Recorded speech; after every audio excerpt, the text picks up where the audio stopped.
Hello, thank you all for joining me. My name is Lexi Fitzgerald. I am Wellesley class of 2022, and today I'll be speaking with Professor Jenny Olivia Johnson about her work, Dive, Lucy's Last Dance. Thank you so much for joining me. Oh, my pleasure. It's great to be here. So I just have a few questions for you. Yeah. The first one is, what did you learn as an undergrad that still influences your artistic practice today?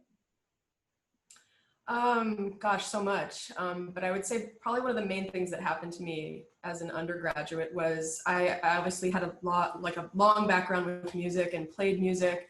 I had just graduated from an arts high school where I was introduced to the music of Sonic Youth, which was incredibly meaningful to me. It's really visceral, noisy, gorgeous sound. And I was very into that music at that time. And then I started taking music classes, harmony classes in college. And what I found was that there was such a dichotomy between the sounds I was obsessed with and these totally new sounds of 16th century European counterpoint, the music of J.S. Bach, and so on, that I was so fascinated by how those things intersected because they both became so meaningful to me.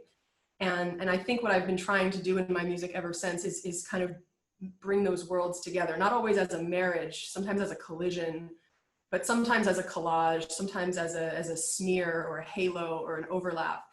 And I think I'm still quite obsessed with that journey. And in years since, I kind of spent the next 10 years of my life after college building a craft and a technique that did exactly that kind of allowed sort of tonal harmony to shine through in muddy ways, noise. And I've been interested in noise my whole life.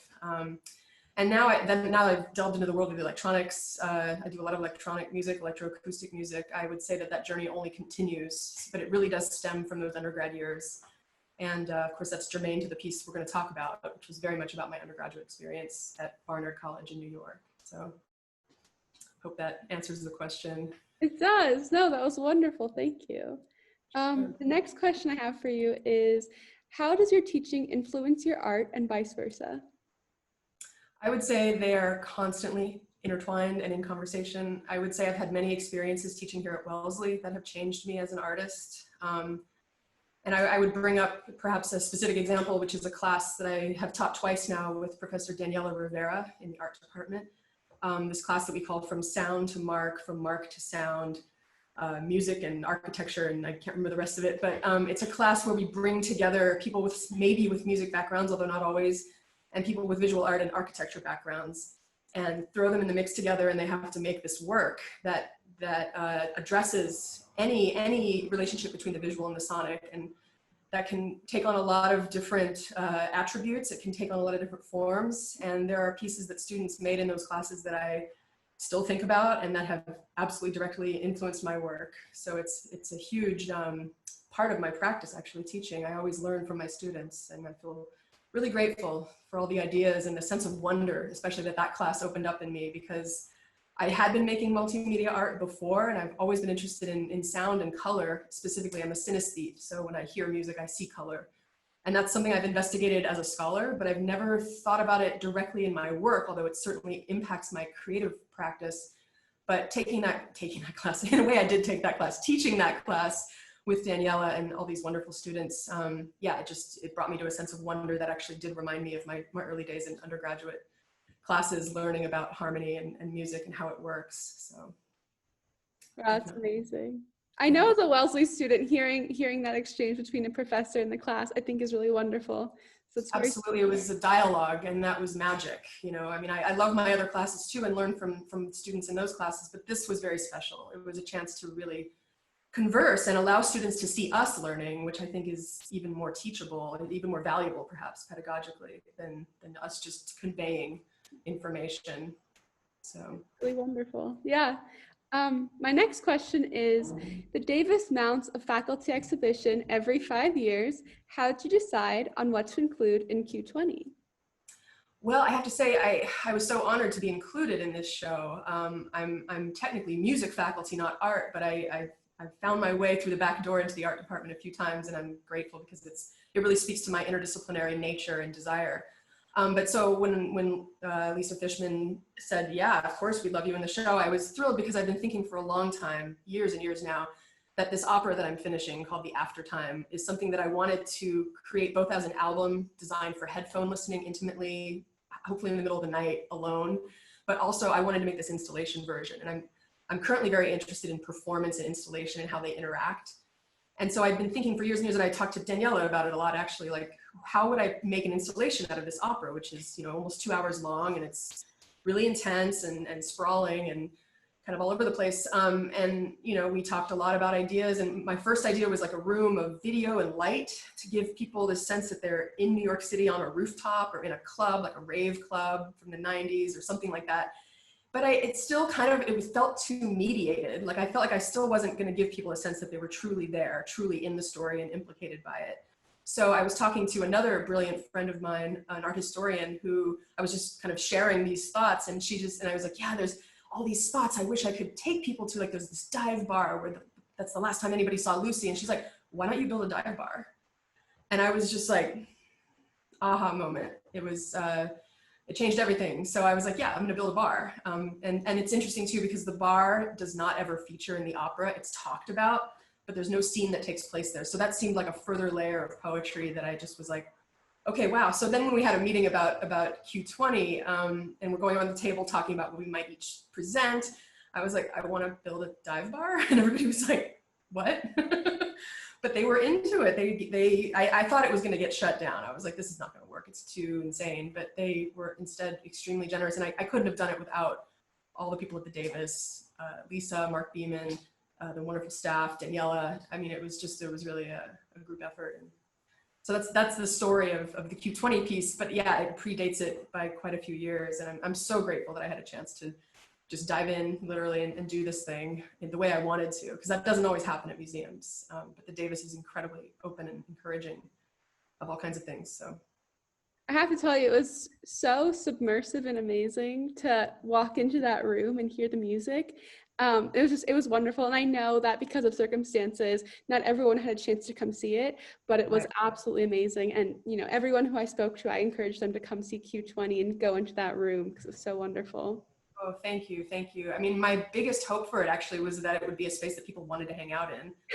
Whether or not they wanted, and that was the jukebox was important. I was like, you can turn this off. You do not have to, and that's connected to larger philosophical issues I'm dealing with in my work, like concerts versus having some agency over whether you hear music or not. So I wanted it to be a space where if you don't feel like listening to music, but you just want to sit and hang and just kind of think about what this space evokes for you, you can do that. And I was very thrilled to hear people talk about their own beloved dive bars. Like, oh, this reminds me of a bar in Manila or Baltimore, or this is a bar I used to go to in Philly. And that just made me very happy, because for me, it's a very New York bar, but I also liked that it wasn't too specific. So, or maybe it was so specific that it couldn't be specific anymore, perhaps at a certain point.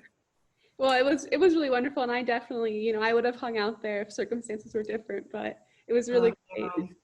I'm so happy to hear that. Thank you. I hope it has another life, but I'm just grateful it's still there, and we're, you know, sort of giving it this other life online. So that's exactly great for me in light of all this. So it's wonderful. But my next question is, what have you learned from your students? And I think you touched on this already, but if you could just go into a little bit more detail on it. Oh, sure. I mean, my students, what I've learned from them is fearlessness, to be honest, and experimentation. And I like to think I have that spirit already, but seeing my students build things just to see if they work, and not knowing whether they will or not, but still just giving their all to the process is one of the tremendous lessons I've gotten. I've also learned that we're collaborators, and that became true like the minute I set foot on Wellesley in 2009. I met a student that I still work with all the time. Actually, she's in this opera. Her name's Lucy McVeigh, and she's a wonderful singer. And so building those kinds of collaborations with students after they leave Wellesley has been really meaningful to me as well. And just thinking about the pieces actually that recent students of mine have made. I had a couple of students build an installation last year that I had dreams about, actually. It was this amazing room where they tied all this thread into different colors together, and you had to go in alone. And there are installations like this, Yayoi Kusama and other people do these kinds of rooms where you enter by yourself, and that already puts you somewhere else. And they handed you a pair of scissors and told you you could either cut a thread or tie a thread that was already cut. And it was about relationships and fragility, and they had this beautiful sound happening, and the sound was moving and changing depending on how your proximity to a mirror. Incredible piece. And they just, they did it themselves. I mean, we talked about it, and then they just went and did it. They chose a room and they just made it, and it was just amazing. Their names are Neri Min and Lindsay Kim. And you know, and that's just one of many pieces that my students have made that have changed me. I might also mention Kamaria Duramus, who made a piece in 2017 that was indexing a venue, a trap venue in Atlanta. And we walked in there and we were in a different world. And you know, again, I could mention so many other pieces. I have another student, Diana Tosca, who worked closely with me, who made this installation in the dark, where we were just completely, we had no idea what we were up for, or what we were in for, rather. And we walk in and we're just, you know, completely transported again into this space that didn't have an index. You know, everybody had a very different reaction to it. I could go on. I mean, I have so many wonderful students who've made work that has changed me. Ingrid Henderson made a piece with broken glass and blue water and water sounds. And we recorded those sounds together in the pool. And it just ended up being this space where I was like, I'm underwater. I'm in a shattered underwater space. And I'm, again, not on this planet. So these are just the tip of the iceberg. And I have other amazing students I could just go on for hours, to be honest. So yeah, it's a very special place where things can happen unexpectedly. I definitely can attest to that. That's so amazing. All of those different exhibitions are so impressive.